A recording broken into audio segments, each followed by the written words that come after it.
রেস্টুরেন্টে গেলে আমরা এই চিকেন টিক্কা স্টার্টার হিসেবে খেয়ে থাকি। তো চলো আজকে বাড়িতেই বানিয়ে নেওয়া যাক সহজে চিকেন টিক্কা। প্রথমে চিকেন টিক্কা বানানোর জন্য চিকেনগুলোকে এইভাবে আমরা ছোট ছোট পিস করে কেটে নেব। তারপর আমরা তাতে নুন, ভিনিগার, আদা, রসুন বাটা ইউজ করে 15-20 মিনিটের জন্য রেস্টে রেখে দেব।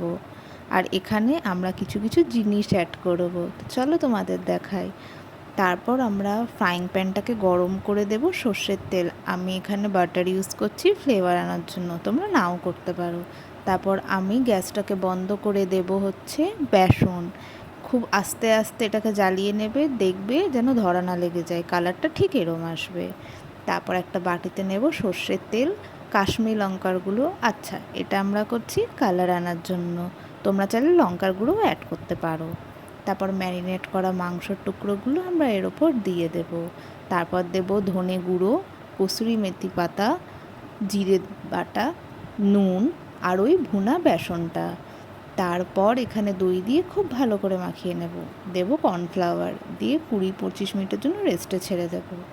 তারপর সর্ষের তেল ফ্রাইং প্যানে ব্রাশ করব, দিয়ে এই এক এক করে মাংসের পিসগুলো ছেড়ে দেব।